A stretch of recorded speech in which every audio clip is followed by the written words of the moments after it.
안녕하세요. 오늘은 우리들의 영국 유학기 책을 읽어보겠습니다.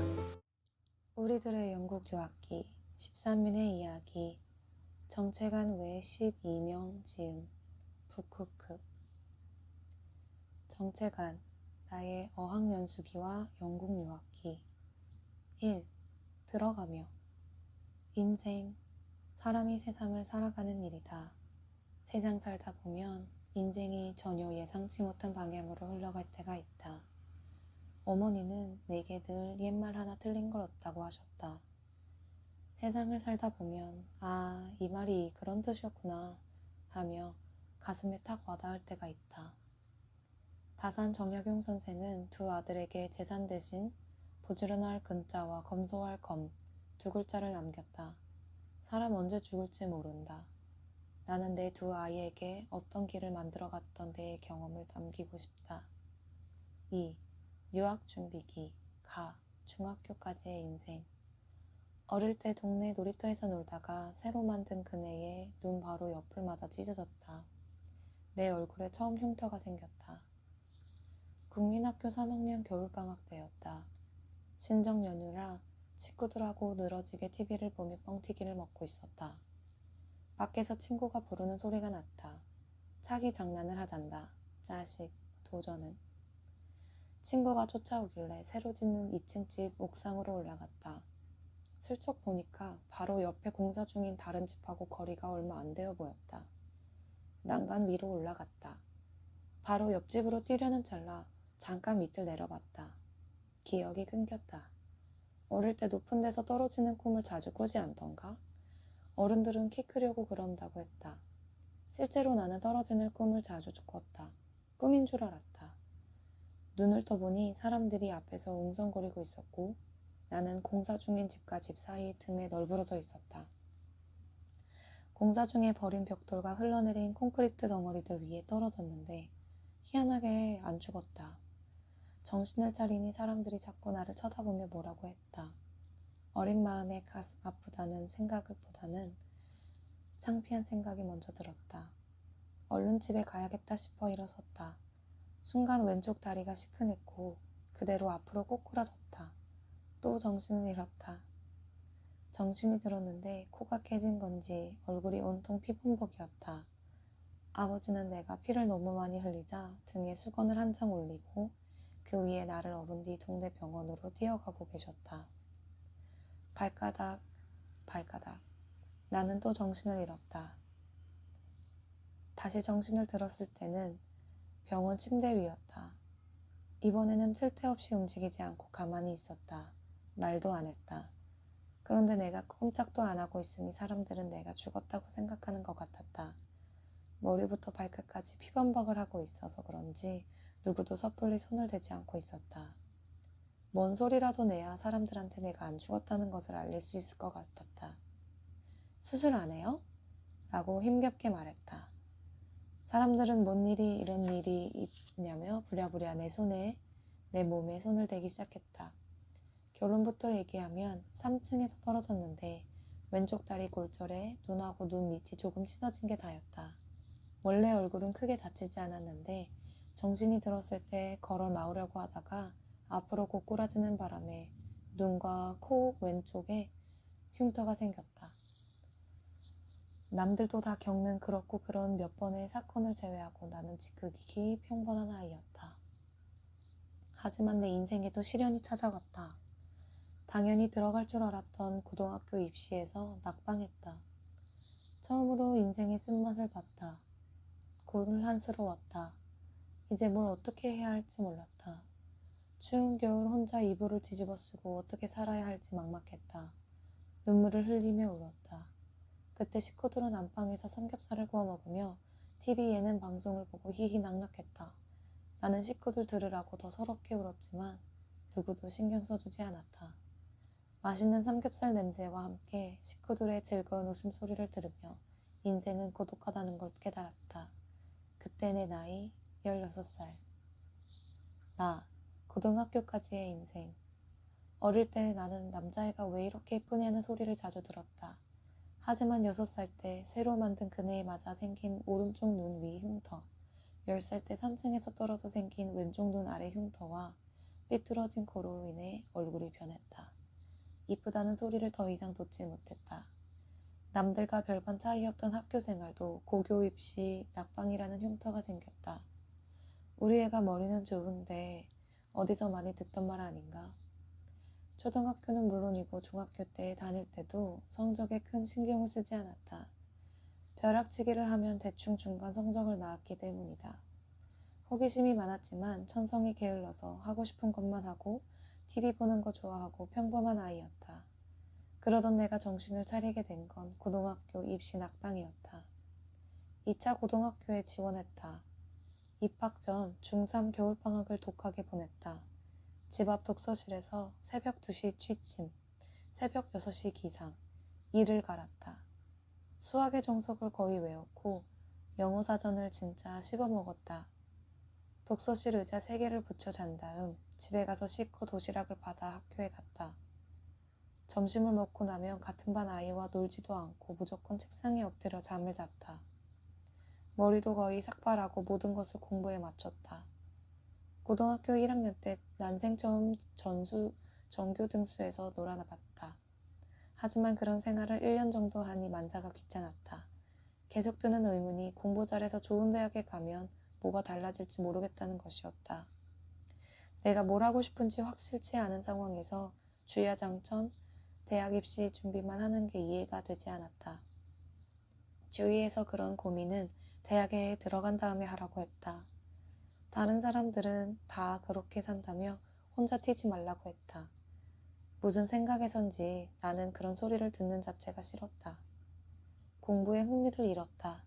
성적이 서서히 내려갔지만 기본적으로 해놓은 게 있으니 바닥까지는 가지 않았다. 지금 돌아보면 번아웃 증후군이었다. 하지만 동시에 앞으로 내 인생을 어떻게 살아가야 할지 나름 치열하게 고민했던 시절이기도 했다. 어느 순간 나 같은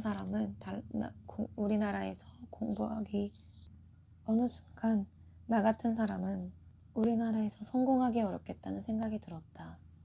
지금도 별반 달라진 게 없지만 과거 우리나라의 성공은 명문대에 입학해서 재학 중에 사법고시를 합격해 판검사가 되거나 의대를 나와 의사가 되는 것이었다. 그렇게 되려면 어렸을 때부터 공부 잘하고 부모님 말씀 잘 듣고 선생님이 시키는 대로 하는 모범생이어야 한다. 공부는 하고 싶을 때 하고 부모님 말씀은 듣고 싶은 것만 골라 듣고 선생님이 시키는 것도 나랑 안 맞으면 안 했다. 이런 주제가 어떻게 한국에서 성공이란 걸 하겠나. 이 나라를 떠나서 새로운 인생을 살아봐야겠다는 생각이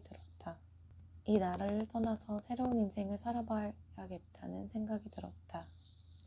어차피 인생 한 번 사는 거 아니겠나? 주위에서는 도피라며 비아냥거렸다. 인생 그렇게 살면 안 된다고 한마디씩 거들었다. 학교에서는 왜 시키는 대로 공부하지 않냐며 나무랐다.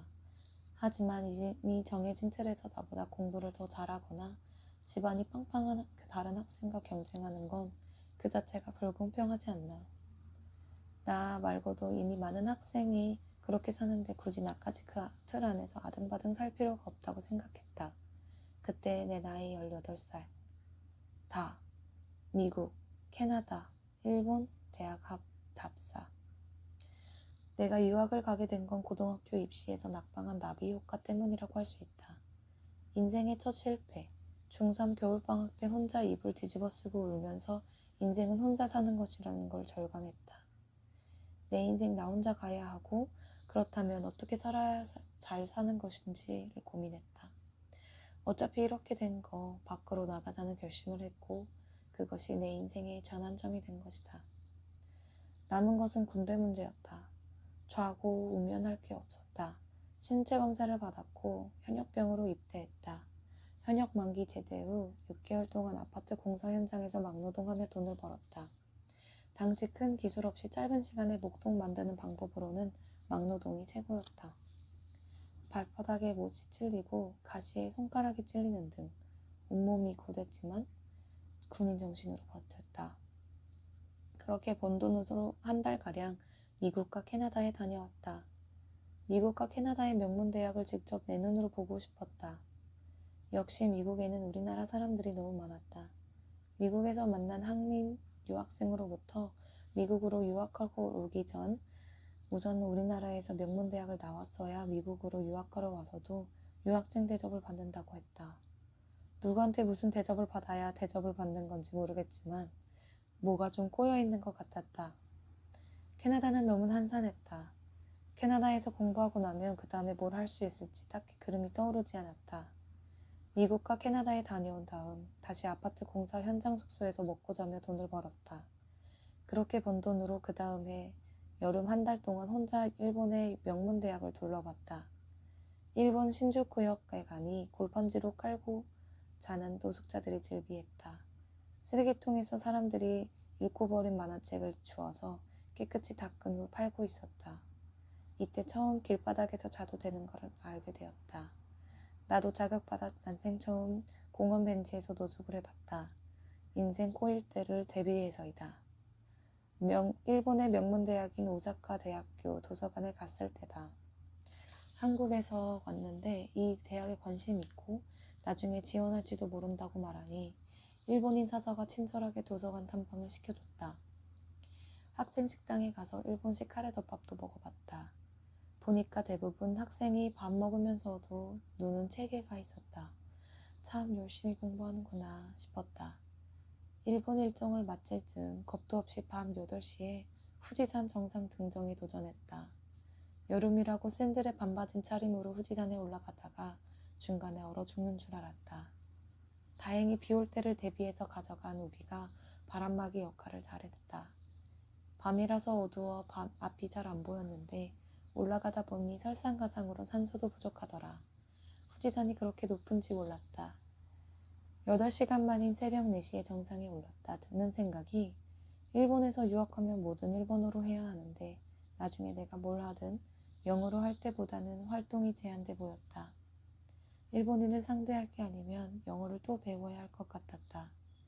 나름대로 일본어를 2년 정도 공부하고 갔는데 내 일본어 실력으로는 지하철에서 일본 사람한테 길을 물어보는 것도 쉽지 않았다. 허구한 날 일본어 교재만 외우고 앵무서처럼 외운 것만 생각하니 내가 일본어를 어느 정도 하는 줄 착각했다. 생각해봐도 당시 나는 카세트 테이프나 CD로 일본 사람이 말하는 걸 거의 듣지 않았다. 실제 일본 사람이 말할 때 무슨 말인지 알아들을 수 없는 건 당연했다. 서울역에 가면 5만 가지 사투리를 들을 수 있듯이 일본도 마찬가지였다. 각종 사투리뿐 아니라 말하는 속도나 목소리 크기도 다른 일본 사람들이 말하는 걸 내가 단박에 알아들을 거로 생각한 게 오히려 이상한 거다. 실제로 내가 신주쿠역에서 버벅거리며 일본어로 길을 물어봤더니 다들 벌레 보듯 도망갔다. 하긴 그때 내 행색이 여기 사는 노숙인과 별반 차이가 없었으니 그럴만도 하다고 생각했다. 하지만 혹시나 해서 지나가는 일본 사람에게 영어로 길을 물어보니 친절하게 자기가 영어를 못해서 미안하다면서 같이 버스를 타고 목적지까지 데려다 주는 게 아닐까? 아니 이건 뭐지? 그렇고 내가 무슨 양복을 빼입고서 그런 것도 아니었다.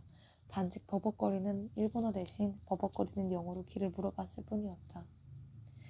그 일이 있고 난 후 비록 내가 일본어를 조금 알아들을 수 있다고 치더라도 절대 일본어를 하지 않았다. 일본인들은 영어를 사용하는 나에게 매우 친절했다. 이상했다. 어설프게 일본어를 하는 외국인보다는 어설프게 영어를 하는 외국인이 뭔가 더 있어 보였나? 그렇다면 친절을 경험하긴 어렵겠다는 생각이 들었다. 내가 일본에서 이런 경험을 직접 하지 않았다면 나는 아마 일본에서 유학했을지 모르겠다. 미국이나 캐나다가 아닌 다른 영어권 나라를 고민했다.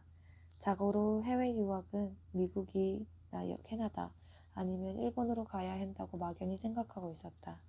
솔직히 그때까지만 해도 영국은 생각조차 못했다. 유럽에 있다는 생각, 유럽은 우리나라에서 아주 멀다는 생각, 물가가 비싸다는 생각, 아무튼 영국은 그냥 내가 잘 모르는 나라였다. 호주나 뉴질랜드는 더더욱 말할 것도 없고 며칠을 고민한 끝에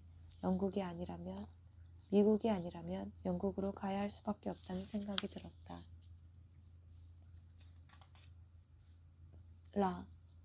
영국 원정 준비기.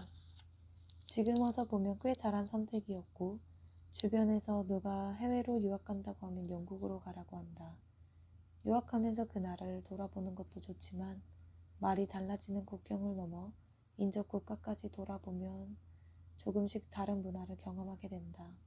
이런 과정의 역효과도 있다. 스페인을 다녀온 적이 있는데 영어가 아예 통하지 않았다. 스페인어를 못하면 지하철 타는 것도 어려웠다. 갑자기 덩치만 큰 아이가 된 기분이었다. 좋은 경험이든 나쁜 경험이든 그 차이에서 오는 조금 다른 생각들도 나중에 창의적 사고의 발판이 되는 중요한 자산이다. 이런 건 학교나 책에서는 배울 수 없다. 경험을 통해서만 배울 수 있는 말로 표현하기 조금 미묘한 것들이다. 영국으로 건너가기 전에 다시 아파트 공사 현장으로 돌아와 먹고 자며 막노동으로 다시 돈을 모았다. 하루는 아파트 입구 위를 정리하라고 해서 열심히 빗자루질을 하고 있었다. 순간 이상한 기분이 들었다. 하늘을 들어 잠깐 하늘을 올려다보니 하늘에서 시꺼먼 덩어리가 위에서 쏟아져 내리고 있었다. 아파트 벽을 세우기 위해서는 틀을 만들어 자갈이 섞인 콘크리트를 붓는다. 그날도 여느 때처럼 콘크리트 펌프차가 고층 외벽에 콘크리트를 부었는데 틀이 제대로 고정이 안 돼 터진 것이다. 당연히 수톤에 자갈 섞인 콘크리트가 위에서 쏟아져 내렸다. 잽싸게 벽으로 붙자마자 하늘에서 콘크리트 덩어리가 바로 내 옆으로 토도도도 떨어졌다. 죽을 뻔했다. 이렇게 죽기에는 너무 아깝다고 혼자 중얼거리며 그날로 아파트 공사 현장을 나왔다. 한국 생활 3년 차라는 중국 길림성에서 온 조선족 김씨 아저씨와 현장 숙소에서 자고 먹으며 정도 같이 들었지만 이제는 내 갈 길을 갈아야 한다. 영국으로 가기 전 내 방 벽에 큰 종이를 여러 장 붙여놓고 1년 가까이 치밀하게 어학연수 준비를 했다. 집에서 몇 시에 출발해서 어디서 몇 번을 타고 김포공항에 도착하면 어디 가서 뭘 하고 뭘 한 다음에 몇 시 비행기를 타고 몇 시에 히스로 공항에서 내린 다음 어디로 이동해서 최종 목적지까지 갈지를 말이다. 국가대표 양궁 선수들이 올림픽에 출전하기 전에 이미지 트레이닝을 하는 것처럼 집에서 분 단위로 최종 목적지인 영국 사우샘프턴 홈스테이지까지 수도 없이 이미지 트레이닝을 했다. 3. 영국으로 가. 영국 출정. 1997년 3월 15일 나는 드디어 영국으로 가는 비행기에 몸을 실었다. 미국 가는 비행기, 일본 가는 비행기도 타봤지만 영국 가는 비행기는 처음이다. 게다가 이번에는 가서 할 일이 있다. 비싼 돈을 들여가는 것이기 때문에 반드시 목표를 달성하고 돌아와야 한다. 긴장되어 잠도 안 왔다. 비행기가 히스로 공항에 도착하고 입국 심사에 대해 섰다. 지금은 영국으로 어학연수를 가려면 한국에서 비자를 받은 다음 출국해야 하지만 당시에는 공항에서 학생비자를 찍어줬다. 학생비자가 거부되면 한국으로 돌아가거나 관광비자로 재입국해야 했는데 상황이 이렇게 되면 복잡해진다. 학생비자를 신청했는데 입국심사관이 뭔가 이상해서 학생비자를 거부하는 상황에서 관광비자로 입국시켜주는 건 앞뒤가 맞지 않기 때문이다. 긴 비행으로 지치고 돈 아낀다고 붙이는 짐 위에는 휴대용으로 바리바리 짐을 싸서 가져온 내 모습을 본 입국심사관은 묘한 표정을 지었다. 당시 나는 유학원을 거치지 않고 혼자 어학연수를 준비했다. 내가 갈 어학원을 직접 알아보고 입학허가서를 받았다. 어학원에 미리 학비를 냈다는 영수증도 없이 어학원에서 보내준 입학허가서 한 장을 달랑 가지고 학생비자를 찍어달라는 나를 보며 입국심사관은 학비 낼 돈은 있냐고 물었다. 소고나는 있는 복대에 있다고 하니 보여달라고 한다. 망설이지 않고 그 사람에게 많은 곳에서 허리띠를 풀어 복대에 있는 현금을 보여줬다. 한국에서 가져온 패밀리 신용카드도 자연스럽게 보여주었다. 현금을 세부라며 건네주려고 하다가 입국심사관은 다소 어이가 없다는 표정을 지었다. 다른 서류들을 슬쩍 보는 듯 싶더니 학생비자를 쿵 찍어줬다. 한국에서 영국으로 갈 때 돈이 충분하지 않으니 영국까지 가는 가장 싼 항공권을 사야 했다. 싼 항공권을 구하다 보니 기차를 타고 어학연수 할 동네인 사움센터에 도착하면 밤 11시 30분이 넘는 시간이었다. 당분간 먹을 것과 필요한 물건도 바리바리 싸서 가져갔다. 머리에 짐을 이고 등에는 커다란 배낭을 메고 히스로 공항에서 지하철을 탔다. 런던 지하철은 우리나라처럼 에스컬레이터나 엘리베이터가 잘 되어 있지 않다. 혼자서 많은 짐을 이고 지고 메고 계단을 몇 번이나 오르락내리락 하면서 워털루역까지 간 다음 간신히 시간에 맞춰 사우샘턴 기차를 탔다. 사우샘턴에 도착하니 역 자체가 문을 닫아 깜깜했다. 공중전화 박스를 찾아 말도 안 되는 영어로 홈스테이 할 집에 전화하니 집주인 할머니는 택시 타고 오란다. 영어 한번 배워보겠다고 영국에 온 사람이 영어로 택시를 부를 능력이 어딨나. 내가 택시 부를 정도로 영어를 유창하게 하면 왜 어학연수로 왔겠냐며 혼자 궁시렁거리다가 우연히 전화박스 안에 붙어있는 택시 회사 광고 전화번호를 봤다. 택시 회사에 전화해서 횡성수설 택시를 불렀다. 신기하게 택시가 왔다. 영국인 택시기사에게 뭐라고 해야 할지 몰라 그냥 홈스테이 하는 집 주소가 적힌 종이를 보여줬다. 종이에 적힌 그 집에 도착하니 새벽 1시가 되었다. 한참 배를 누르자 자다가 일어난 집주인 할머니가 묵을 방으로 안내해줬다. 그렇게 내 영국 생활이 시작되었다. 나, 영국 적응기. 12주 만에 영어를 정복하겠노라고 당찬 다짐을 했다. 나는 지금 12주만 100%만 집중하면 영어의 기초를 어느 정도 닦을 수 있다고 생각한다. 물론 무엇이 기초인지는 사람마다 해석이 다르겠지만 어학원에 가기 전에 사람마다 홈스테이 하는 할머니와 모닝 담배를 한 대 피며 하루를 시작했다. 군대에 있을 때는 다 같이 피니까 담배를 피웠지만 사실 나는 체력적으로 담배가 잘 안 맞는다. 담배를 피우면 몸이 피곤해져서 자야 된다. 그래서 제대한 후에는 꼭 같이 피워줘야 하는 상황이 아니면 담배를 안 피웠다. 영국 할머니와 같은 스모커로서 동지의식을 갖고 좀 편안한 분위기에서 영어로 얘기하고 싶어서 아침부터 같이를 담배를 펴줬다. 이 세상에 공짜가 어딨나. 뭔가를 얻으려면 뭔가를 내줘야 된다. 이 상황은 영어를 배우기 위해 건강을 내주는 상황이라고 해야 하나? 그만큼 다른 걸 생각할 여유가 없었다. 어학원에서는 우리나라 사람들과 어울리지 않았다. 영국까지 와서 우리나라 사람들과 어울릴 필요가 없다고 생각했기 때문이다. 어차피 15주만 있다 갈 거니까 다행히 내가 오고 3일 뒤 스페인에서 온 헤수스와 친구가 되었다. 헤수스는 우리나라로 치면 K사 같은 스페인의 텔레콤 회사에 취직했는데 회사에서 영어를 배우고 오라고 8주 동안 보내줘서 왔다고 했다. 우린 둘 다 영국에 머물 시간이 정해져 있었고 그 시간 안에 달성할 목표가 있었다. 내가 가진 시간은 총 12주. 영국에 있는 동안 다양한 경험을 하고 싶었다. 그래서 4주는 아침, 점심, 저녁을 모두 주는 홈스테이를 했고 그 다음 4주는 집을 옮겨 아침과 저녁만 주는 홈스테이를 했고 나머지 4주는 혼자 자취를 했다. 처음 4주 동안에는 적응하느라 정신이 없었다. 처음 홈스테이를 하던 집에서 영국의 워킹 클래스 문화를 경험했다면 새로 옮긴 집에서는 영국의 미들 클래스 문화를 접했다.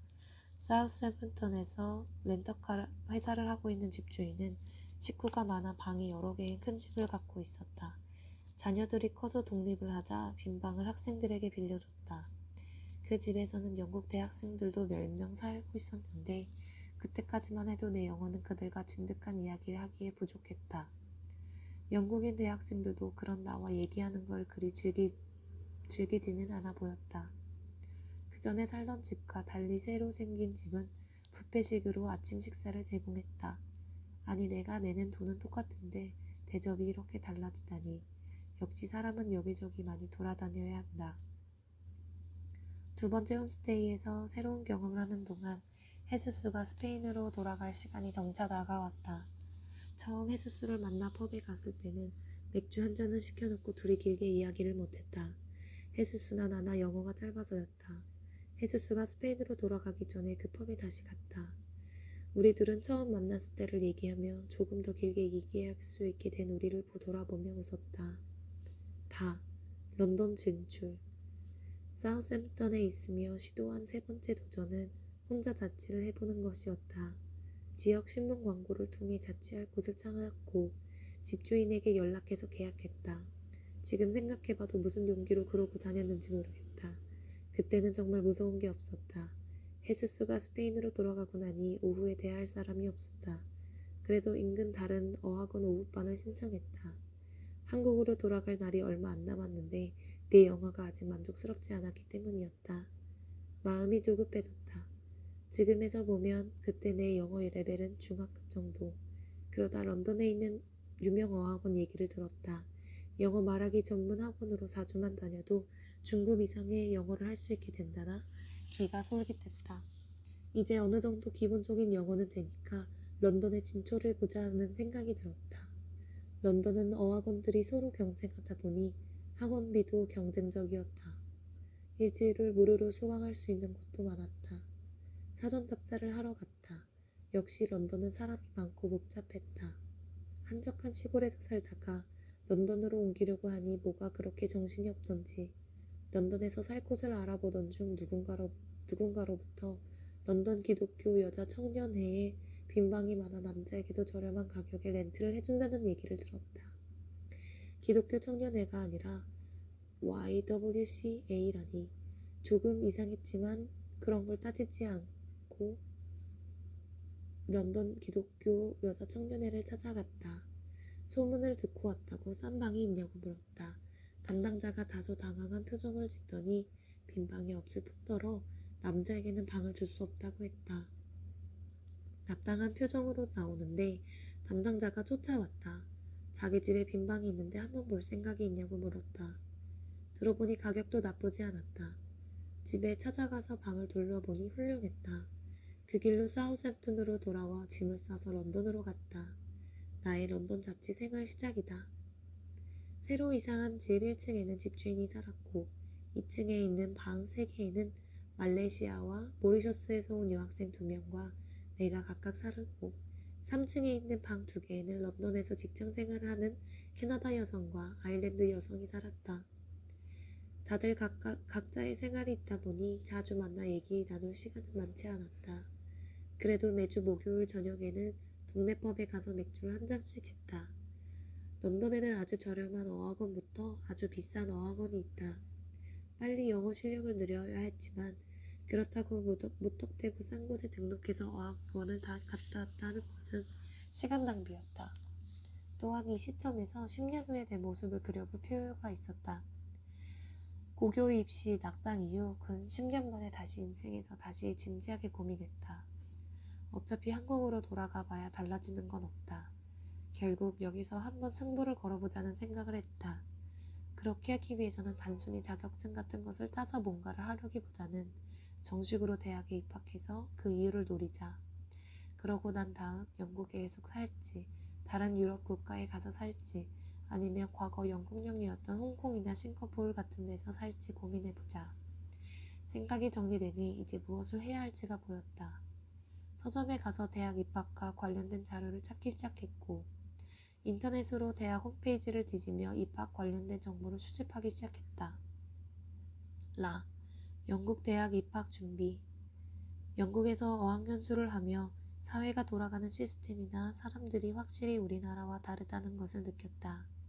한때 세계를 다스렸고 산업혁명이라는 새로운 변화를 물꼬를 튼 나라였다. 왕정을 끝냈지만 여전히 여왕이 상징적으로 존재한다.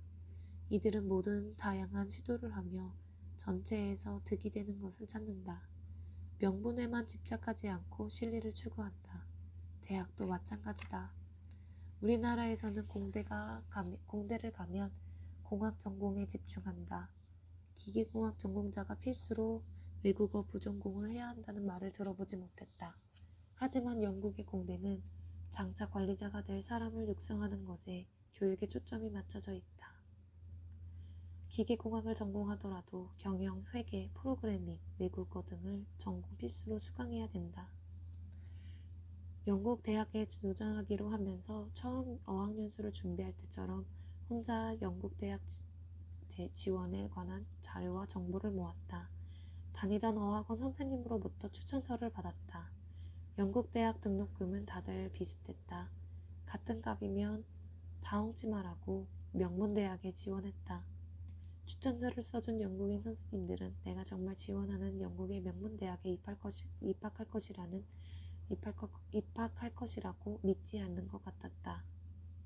12주 어학연수를 하겠다고 영국에 와서 영국 대학에는 어떻게 지원하는지도 잘 모르면서 혼자 지원서를 작성하고 자기소개서를 쓰고 추천서도 받으러 다녔다. 지금 생각해보면 누가 가르쳐준 것도 아닌데 어떻게 혼자 그러고 다닌 것인지 모르겠다. 막연하게나마 그저 뭐든 잘 될 것이라는 생각을 하고 있었다. 그러다 안 되면 많은 거고. 몇 개의 대학에서 서류 통과했으니 면접을 보러 오라고 했다. 런던에 있는 유니버시티 컬리지 런던에서 면접을 보러 오라고 해서 갔다. 1대1 면접이었다. 종이에 한 장과 연필 한 개를 주며 15분을 줄 테니 수도꼭지에서 물이 흘러내리는 현상을 종이에 쓰란다. 그러고는 면접관이 방에서 나갔다. 영국 대학에서는 면접을 어떻게 보는지 모르는 상태에서 간 면접이었다. 멍하게 있다가 정신을 수습하고 그림까지 그려가며 뭐라도 열심히 적었다. 15분 후 면접관이 다시 방으로 돌아왔다. 이젠 설명을 해보란다. 아직 능숙하지도 못한 영어로 되지 않는 이론을 들이대며 설명했다. 진땀을 뻘뻘 흘리며 영어도 잘 못하는 주제에 쓰는 모습이 불쌍했는지 아니면 뭔가 가능성을 본 것인지 합격 통지서가 날라왔다. 나중에 석사 박사를 했던 워릭대학교에서도 면접을 보러 오라고 연락이 왔고 산업혁명의 발상지인 버밍엄 대학교에서도 면접을 보러 오라는 연락을 받았다. 어차피 정원 외이고 영국에 있어서 실제 면대면 면접을 볼 수 있으니 대충 면접까지는 간 게 아닌가 싶다. 일단 버밍엄 대학교로 갔다. 버밍엄 대학교로 가니 유니버시티 컬리지 런던에서 달리 일반 면접과 학술 면접 모두 1대1 구술 면접으로 이루어졌다. 면접관에게 할머니 교수가 지원 동기라든지 한국에 있을 때 뭐 했을지 등 이것저것 물어봤다. 할머니 교수는 내가 현역병으로 군 복무를 마친 사실에 대해 인상 깊어했다. 하지만 자기가 묻는 말에 제대로 대답을 못하니 학업을 제대로 할 수 있을지 걱정스러워했다. 지금 와서 생각해보면 영국인에게 나는 일반적인 어린 학생이 아니었던 것 같다. 영국은 모병제다. 전쟁이 나면 왕과 귀족들이 앞다투어 전쟁터로 달려가고 나라를 위해 죽거나 다치는 게 가문의 영광인 나라다. 그런 나라에서 군복무를 마친 예비역 병장인 나는 아무래도 달리 보였나 보다. 우리나라에서는 현역병으로 군복무를 마친 게 뭐 그리 대수냐고 생각하지만 현역병으로 군복무를 마친 내 경력은 그 이후에도 영국에 살면서 큰 도움이 된다. 할머니 교수는 입학은 하도록 추천하겠지만 졸업은 내 몫이라고 했다. 학업을 못 따라가 스스로 그만두거나 아니면 유급을 반복하다가 제적으로 될 것으로 예상한 것 같았다. 외국인 유학생이라 등록금도 많이 내니 학교로서는 손해보는 장사가 아니다. 만일 기적이 일어나 내가 정말 졸업이라도 하게 되면 자기 직감이 맞았다고 뿌듯해할 것이다. 면접장을 나오는데 입고 갔던 두꺼운 겨울 코트의 소매가 땀에 흠뻑 절어 있었다. 젖은 소매를 쥐었자니 물이 나왔다. 우여곡절 끝에 버밍엄 대학교 입학 허가서를 손에 쥐었다. 단 입학 전까지 버밍엄 대학교에서 요구하는 공인 영어 성적표를 제출해야 했다. 입학 허가서를 손에 쥐고 한숨 돌리고 나니 우리나라에서 IMF 사태가 터졌다. 때는 1997년 영국 유학을 갈 것인가 말 것인가. 국립현충원 독립유공자 묘역에 일제와 맞서 싸운 할아버지가 계신다. 장교 묘역에는 큰아버지가 안장되어 계신다. 나라를 위해 희생한 집안치고 잘 사는 집이 드물듯이 나 역시 그리 풍족하지 못한 집안이었다. 군에 계시던 큰아버지가 학교 근처에도 가보지 못하고 시골에서 농사짓던 아버지를 인천광역시 부평에 있는 자동차 공장에 소개해줬다. 이후 형제 중 셋은 인천에서 태어났고 막내인 나는 부천에서 태어났다.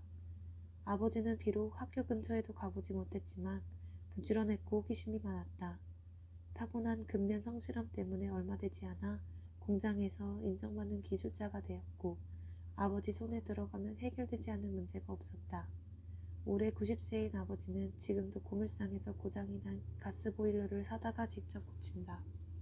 어디서 제대로 배운 적도 없는데 직관으로 고친다. 기술 하나는 정말 끝내준다. 하지만 아무리 기술이 좋아도 배우지 못한 건 큰 걸림돌이었다.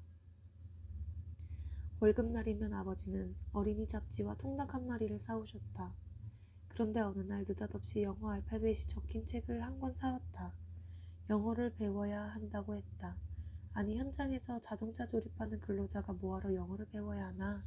아버지는 자동차든 트럭이든 엔진 돌아가는 소리만 들어도 뭐가 문제가 있는지 귀신같이 알아냈다.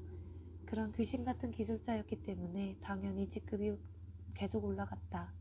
결과론적으로는 보면 그게 오히려 독이 됐다. 왜냐면 아버지가 다니던 자동차 회사는 미국 회사와 합작해서 우리나라에서 자동차를 생산하고 있었던 터라 미국인 기술자가 자주 우리 회사에 왔고 기술 이전 문제로 현장 기술자와 회의를 자주 했다. 자동차만 놓고 보면 뭐가 문제인지 화삭한 무학의 현장 기술자에게 영어는 넘기 힘든 산이었다. 대학을 졸업한 신입사원이 회의 때마다 아버지를 도왔지만 회의만 하면 꿔다 놓은 보르자로 흰새였다. 자존심에 상처 입은 아버지는 스트레스로 백내장에 걸렸다. 솜씨 좋던 아버지는 결국 백내장 수술 후 회사를 그만두셨다. 집안이 어려워졌고 가족의 인생이 달라졌다. 아이 넷을 키우던 어머니는 그전에도 집에서 인형눈 붙이기, 봉투 만들기 등의 부업을 하다가 이후 본격적으로 생업 전선에 나섰다.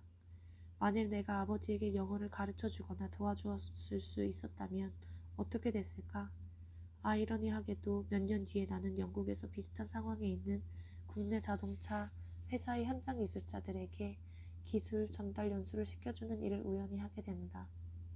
부모님은 내가 아파트 공사 현장에서 막노동해서 번 돈으로 영국에 잠깐 놀러간 줄 알았는데 영국 명문대에서 입학 허가서를 손에 쥐고 귀국하자 신기했던 모양이었다. 하지만 당시 우리나라는 IMF로부터 긴급 원조를 받던 상황이라 집에 손을 내밀기가 민망했다. 혹시 나에게 뭐라도 물려줄 게 있으면 미리 달라고 했다. 부모님은 며칠간 고민하셨고 무슨 생각에서인지 허락을 해줬다. 1년치 학비는 보조해주겠지만 생활비야 그 다음은 알아서 하는 조건이었다. 나중에 꼭 갚으라는 말과 함께. IMF 사태로 환율이 반토막 난 상태였다. 영국으로 돌아가는 비행기 안에서 머리가 복잡해졌다. 내가 정말 학위를 따올 수 있을까?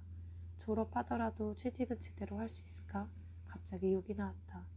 내가 무슨 짓을 저지른 건지 괴로웠다. 하지만 어쩌겠나. 누가 하라고 한 것도 아니고 내가 하겠다는데 배수진을 치고 공부하는 수밖에. 대학 학술 영어 준비.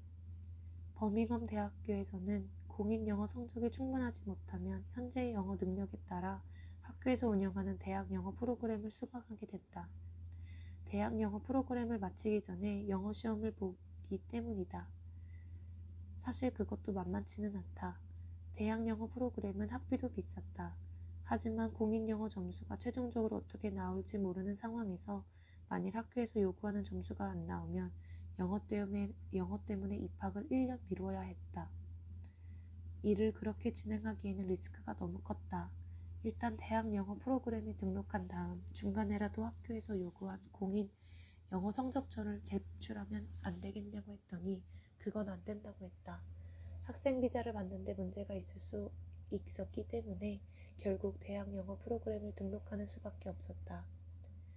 학기는 9월에 시작하지만 그렇다고 중간에 비는 시간 놀 수 없었다. IELTS 시험을 보기 위해 다시 런던으로 돌아왔다. 9월부터는 어학연수를 하는 게 아니라 대학에서 진짜 공부를 한다. 적지 않은 돈, 시간, 노력을 투입해서 시작하는 진검승부이다. 하루하루가 긴장의 연속이었다. 런던에서 어학원에 다니는 외국 학생들은 보통 두 그룹으로 나뉜다.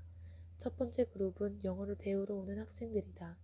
이들은 주로 오전에 어학원에 가서 영어를 배우고 오후에는 여가 활동을 보냈다. 통상적인 어학연수생들이다. 두 번째 그룹은 이렇게 왔다가 계속 영국에 남아있으려고 하는 학생들이다. 당시 영국에서는 어학원에 일주일 15시간 이상 수업을 등록하면 학생 신분을 유지할 수 있었다. 즉 학생 비자를 받을 수 있다는 얘기다. 학생 비자를 갖고 있으면 합법적으로 일할 수 있는데 두 번째 그룹은 주로 오전에는 일하고 오후에 어학원에 다녔다. 이들 중에는 어학원에서 영어를 배우는 것보다 일하는 것에 좀 더 치중하는 학생들도 있어 얼마 지나면 수업에 잘 나오지 않는 경우가 많았다. 나는 이런 점에 착안하여 저렴한 가격에 소규모 수업을 받을 수 있는 곳을 찾았다. 기본적으로 영국 문화원의 인증을 받은 어학원은 어디를 가나 그 상태가 대동소이하다. 런던 시내에 있는 그리 나쁘지 않은 전문 대학 부설 어학원을 찾았고 그곳 오후반을 등록했다. 처음에는 나를 포함해서 5명 정도가 오후반에 출석했다. 하지만 내 예상대로 중간에 4명으로 줄고 2명으로 줄다가 결국 나만 남았다. 그 오후반은 고상한 척하는 영국 할머니가 영어를 가르쳤는데 원래 나에게는 별로 친절하지 않았다. 일본에서 온 여학생과 둘만 남았을 때는 노골적으로 그 일본 여학생에게만 친절하고 나는 꽂아놓은 보릿자루였다. 당시 나는 시간이 여유롭지 않은 상황이라 당시 어학원을 찾는 수고를 할 수 없어 참고 있었다. 그러다가 그 일본 여학생도 수업에 안 나오고 어쩔 수 없이 나하고만 1대1 수업을 하게 되자 그 영국 할머니는 수업 자체가 없어질 것을 걱정했는지 갑자기 친절해졌다. 덕분에 한동안 일반적인 어학원 수업료만 내고 매우 친절한 분위기에서 1대1 영어 수업을 받았다. 영어 전문가로서 이런 상황이 사실 외국어를 빠르게 배울 수 있는 이상적인 상황이다. 일전 실력을 갖춘 학습 동기가 높은 학습자와 절박한 상황에서 친절한 교수자가 최선을 다해 진정성 있게 가르친다. 이런 상황에 나는 6개월만 둘 다 최선을 다하면 최상급 수준의 영어 능력이 될 수 있다. 하지만 나도 내 일정이 있어서 마냥 좋은 분위기만은 즐길 수는 없었다. 변화가 필요했다.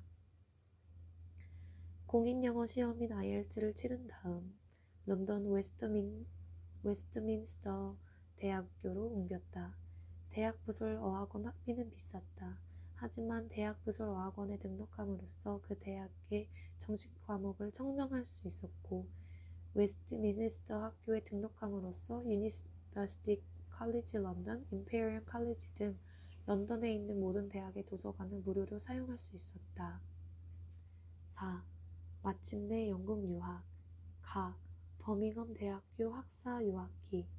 여름이 되고 버밍엄 대학교 대학 영어 프로그램에 참여하기 위해 런던에서 버밍엄 대학교 기숙사로 이사했다. 런던 생활도 이제 끝이다. 나는 지금도 누군가 영국으로 유학을 간다고 하면 대학 영어 프로그램을 등록하라고 한다. 학비와 기숙사가 싼 편은 아니지만 일반 어학원에서 배우는 영어와는 차원이 다르다.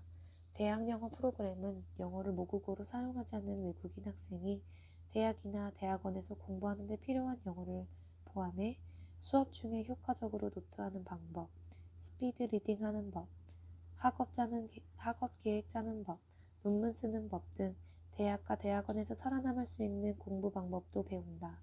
예컨대 일반 대학원에서 단순히 지난주에 어디 놀러 갔다 왔고 어제 저녁에 뭘 먹었는데 맛이 있었다는 등 일상생활 영어에서 사용하는 필요한 영어를 배운다면 대학 영어 프로그램에서는 수업에서의 발표, 세미나 토론 등에 필요한 학술 영어를 배운다.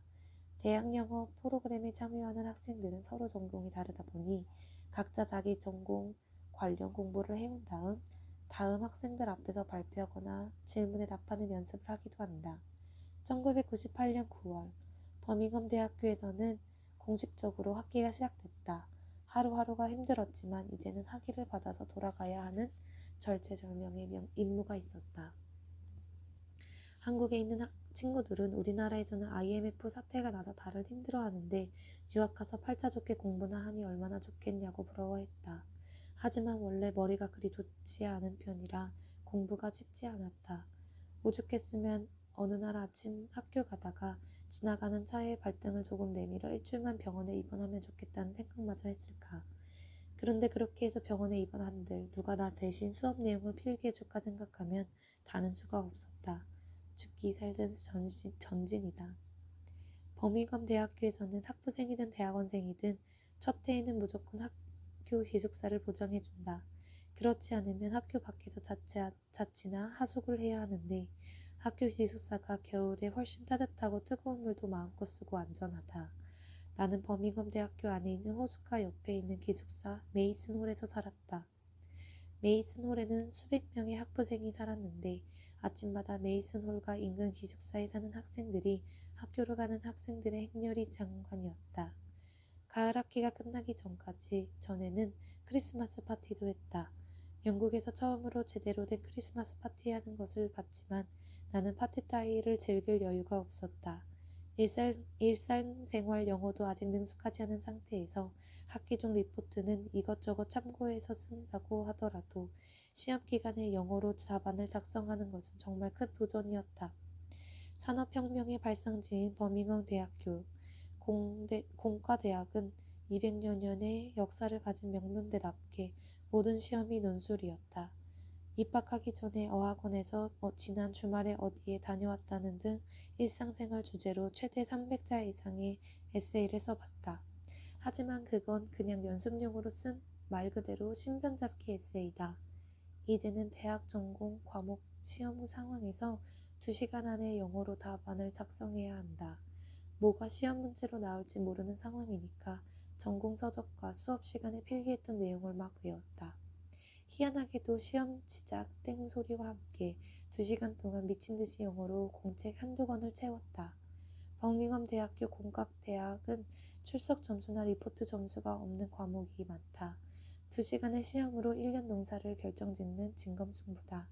과락하면 여름방학 때 재시험 기회를 한 번 준다. 재시험에서도 과락하면 그 과목은 그냥 과락이다. 과락 과목이 학년에서 몇 개 이상이면 자동 유급이고 유급이 반복되면 자동 퇴학이다. 60명 정도가 입학했지만 최종 졸업은 약 48명 정도만 했다. 학기가 바뀌면 누가 사라졌다는 등 흉흉한 소문이 돌았다. 영국 명문 대학의 특징이다. 학교에서 요구하는 입학 요건을 갖추면 입학한다. 기회는 준다. 하지만 졸업은 어렵다. 버밍엄 대학교 캠퍼스 한가운데는 약 100m 높이의 시계탑이 있다. 예전에는 시계탑 꼭대기에 올라가 버밍엄 시내를 한눈에 볼 수 있었다고 한다. 하지만 내가 학교 다닐 때는 시계탑 입구가 굳게 닫혀 있었다. 몇 년 전에 시험을 치르고 난 뒤 성적이 좋지 않으리라고 생각한 남녀 유학생 2명이 같이 손잡고 시계탑 꼭대기에서 뛰어내린 사건이 있었기 때문이란다. 눈부시게 좋은 5월의 어느 날 지옥 같은 학년말 시험을 치르고 나오는데 그 학생들이 왜 시계탑에서 뛰어내렸는지 공감됐다. 가끔 집에 전화하면 어머니는 속도 모르고 습관처럼 공부는 하냐? 는 말로 사람 속을 뒤집어 놨다. 하긴 내가 한국에서 보여준 모습이 그랬으니 누굴 탓하랴. 충분한 준비 없이 학업을 시작한 대가는 혹독했다. 강의는 강의실에 앉아있으면 지나갔지만 공과대학답게 각종 실험과 그룹 프로젝트가 많았다. 전공 과목도 어려웠다. 결국 입학 첫 해에 영화 배우 쇼 코너리 같이 생긴 교수님이 가르치던 과목에서 낙제했다. 학기 끝났다고 다들 남떠난 기숙사에 홀로 남아 와신 상담하며 여름방학 때 다시 한번 시험을 치렀고 간신히 다음 학년으로 진급했다. 당시 버밍엄 대학교 공과대학에는 한국인 학부생이 나 혼자밖에 없어서 시험이 어떻게 나오는지도 몰랐고 답안은 어떻게 작성하는지 물어볼 사람도 없었다. 매일 무당이 작두타는 심정으로 살았다. 영어 실력도 늘려야 했고 학과 공부도 따라가야 했다. 공과대학 특성상 학교에서 늦지 않게 실험이나 컴퓨터 프로그래밍을 해야 할 때가 많았다. 그래서 학교에서는 지도교수의 허락이 있으면 학교 출입문 열쇠를 줬다. 시험 걱정 때문에 자다가도 걱정이 돼서 기숙사를 나와 학교로 갔다. 귀신이 나올 것 같은 학교 중앙홀 탁자에 기숙사에서 가져온 책상용 스탠드를 켜놓고 혼자 공부했다. 새벽까지 공부하다가 잠이 올 것 같으며 벌떡 일어나 건물이 떠나가라 책과 논문을 큰 소리로 읽었다. 불강불급. 지금 생각해도 살짝 미친 것 같지만 그때는 그만큼 절박하고 절박했다. 그렇게 살아남으니 영국 학생들뿐 아니라 싱가포르와 말레이시아 등에서 유학 온 학생들이 인정해줬다. 처음에는 다들 괜히 한국에서 왔다고 싫어하는 눈치였다. 당시 영국의 사회 분위기로 한국은 개고기 먹는 나라이고 한국 사람들은 개고기 먹는 사람들이라는 인식이 팽배했다. 하지만 영국 학생들은 내가 자기들보다 나이도 많고 무엇보다도 현역병으로 군 복무하고 만기 제대했다는 사실만으로 리스펙을 했다. 당신의 나이 26살. 이제 갓 20살이 된 영국 학생들과 어울리기보다는 나이가 비슷하거나 문화가 비슷한 싱가포르에서 온 학생들과 조금 가까워졌다. 그렇다고 싱가포르에서 온 학생들이 자기 선배들이 주고 간 과제물이나 시험 족보 같은 것을 나와 처음부터 공유하지는 않았다. 한동안 내 모습을 지켜본 그들은 내가 기부금을 내고 들어온 게 아니라 실력으로 들어왔고 영어도 잘 못하는 주제에 살아남겠다고 이리 뛰고 저리 뛰며 다니는 모습을 보고 난 뒤에야 나를 친구로 받아줬다. 싱가포르는 대학이 많지 않아 대학 교육을 받기 어렵다. 그래서 유학은 온다나? 직장 생활하다가 온 나와 나이가 비슷한 친구들과 친해졌고 30년이 지난 지금도 가끔 페이스북으로 연락한다. 버밍엄 대학교에서 우등학기를 받기 위해서는 100장 분량의 논문을 써야 한다. 당연히 영어로 써야 한다. 영어로 시험 보고서나 다른 과제 보고서를 써봤으니 어느 정도 단련되었을 줄 알았다. 하지만 수업을 듣고 도서관에서 자료를 찾아 작성하는 보고서와 달리 혼자 1년간의 연구 계획을 세워 긴 호흡으로 써야 하는 논문은 수준의 차원이 달랐다. 특히 논문은 논문에서 요구하는 구성에 맞춰 논문 형식으로 써야 한다. 친구에게 이메일 쓰듯이 내키는 대로 쓰는 것이 아니라는 얘기다. 우리나라 사람들이 일상생활에서 한국어를 쓰는 것과 한국어로 학술 논문을 쓰는 것이 다른 문제인 것처럼 일상생활에서 영어를 하는 것과 영어로 학술 논문을 쓰는 것과는 다른 문제다. 그래서 영어도 일반 영어와 특수 목적 영어로 구분한다. 학술 논문을 쓰기 위해서는 학술 영어, 좀 더 구체적으로는 특수 목적 학술 영어를 써야 한다. 누가 나에게 이런 것을 가르쳐 주겠나? 여느 때처럼 알아서 독학해야지. 앞서 얘기했듯이 내 아버지는 자동차 회사에 일하시던 기술자였다. 부모님은 늘 기술이 있어야 밥을 굶지 않는다고 하셨다. 그러니 내가 영국에서도 공대에 진학하고 자동차 회사를 주제로 논문을 쓴 건 자연스러운 일이었다. 내 학사 논문은 영국의 소규모 자동차 회사의 생존 전략을 연구하는 것이었다. 런던 국제 모터쇼에 가서 연구 대상 회사의 자동차를 직접 만져보고 나중에는 회사에 찾아가 경영진을 인터뷰하는 등 발로 뛰는 연구를 했다. 지금도 그런지 모르겠지만 내가 버밍엄 대학교를 졸업할 때만 해도 영국에서는 대학을 졸업하면 지역신문에 졸업생 명단이 쭉 실렸다. 대학 졸업장은 고급 인력을 의미하고 대학 졸업과 동시에 경영자 트레이닝을 거쳐 대부분 관리자로 일했다. 영국 대학 졸업장은 세계 어딜 가도 통한다. 특히 싱가포르, 말레이시아, 인도, 파키스탄, 오스트레일리아, 뉴질랜드 등 영국 식민지였거나 영국식 제도를 받아들인 나라에서는 영국 대학 졸업생을 선호한다. 서로 익숙하기 때문이다. 졸업하기 전에 진로를 정해야 했다. 몇 군데 회사에서 제안이 왔고 그 중에서 독일 메난에서 본사를 둔 보험 및 금융 서비스 회사와 전화 인터뷰를 했다. 그 회사는 홍콩이나 싱가포르에서 3년 동안 경영자 트레이닝을 마치면 한국으로 보내주겠다고 했다. 처음에는 보험회사가 왜 나 같은 공대 출신을 필요로 하는지 이해가 안 갔다. 알고 보니 그 회사는 내가 흔히 알던 개인생명보험뿐 아니라 화재보험, 산업재해보험, 기업보험, 자산관리 서비스 등 굉장히 다양한 서비스를 제공하고 있었다. 예를 들어 공장이 화재보험을 들 때 공장 안에 있는 생산설비 등에 관해 전반적인 가치를 아는 공대 출신이 필요했다. 기타 업무에 필요한 다른 부분은 경영자 트레이닝을 통해 가르치면 되는 것이었고 좋은 조건이었다. 하지만 장기적으로 봤을 때 학부 졸업장만으로는 지금 회사에 취직해서 직장 생활을 하는 게 진짜 내가 원하는 건지 확신이 안 섰다. 나는 나중에 글로벌 컨설팅 회사에서 일하다가 어느 정도 경력이 쌓이면 내 사업을 하고 싶었다. 그래야 그동안 유학한다고 투자한 돈도 회수할 수 있을 것 같다고 생각했다. 일단 석사학위를 하기로 하고 몇 군데 지원했다. 당시 나는 석사학위를 하더라도 MBA를 하고 싶진 않았다. 학비도 비쌌고 회사 경험이 거의 없는 상황에서 MBA를 하는 게 무슨 도움이 될지 몰랐기 때문이었다. 그때까지는 케임브리지 대학교나 옥스포드 대학교에서 공학 기반의 경영을 접목한 석사학위 과정이 없었다. 그런 과정을 제공하는 대학 중 영국에서 두각을 나타내는 곳이 워릭 대학교, 크랜필드 대학교였다. 두 군데 모두 면접을 보러 오라고 했다. 나는 크랜필드 대학교에 갔다. 기차역에서 깜짝 놀랐다.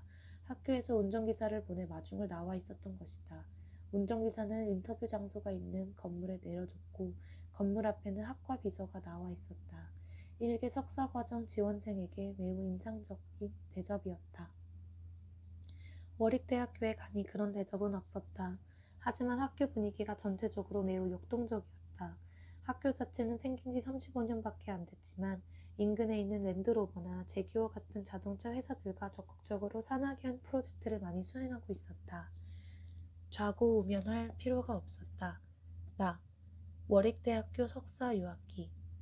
워릭대학교 대학원 신학기가 시작됐다.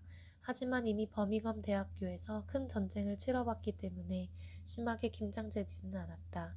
어떻게 보면 다소 긴장이 풀려 느슨해졌다고 할까.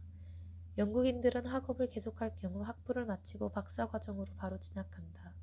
물론 학부 성적이 좋아야 한다.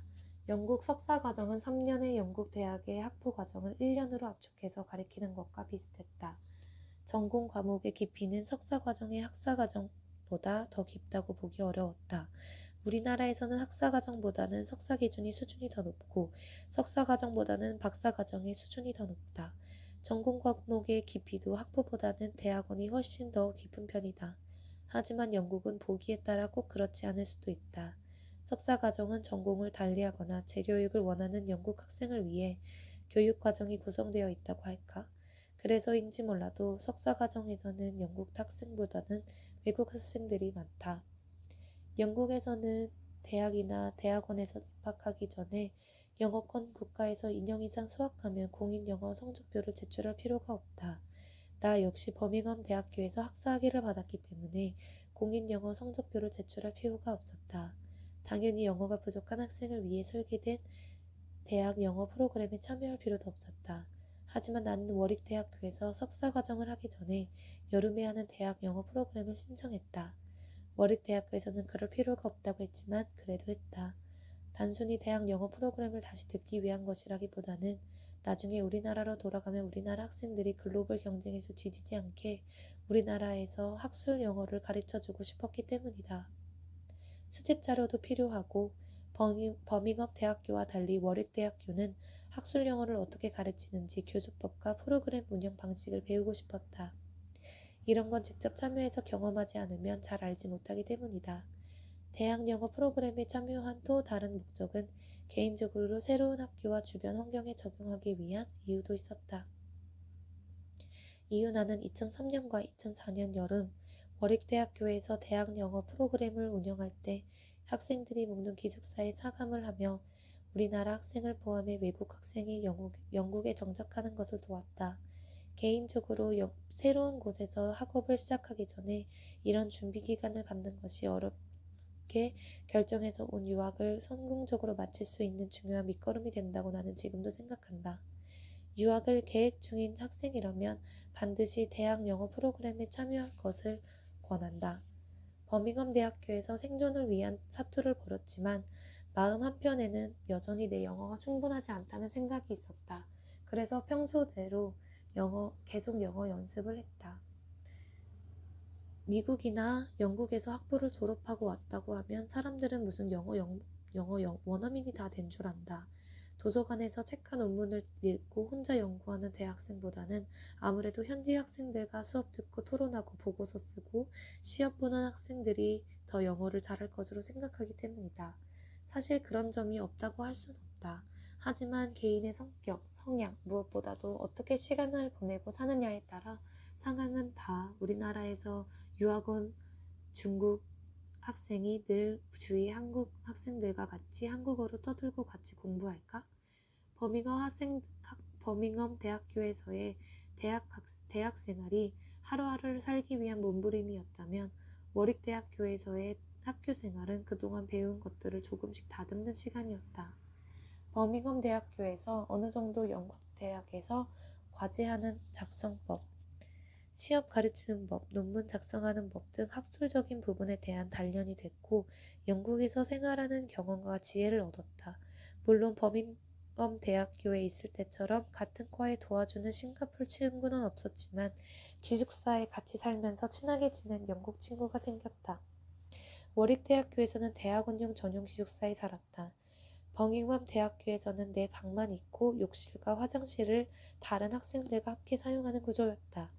식사는 큰 식당에서 수백 명의 학생과 같이 배식을 받아먹는 방식이었다. 워릭 대학교에서는 내 방이 있고 방에는 개인 욕실과 화장실이 있는 구조였으며 8개의 대학원생이 공용 부엌과 식사할 수 있는 거실 공간을 함께 사용했다.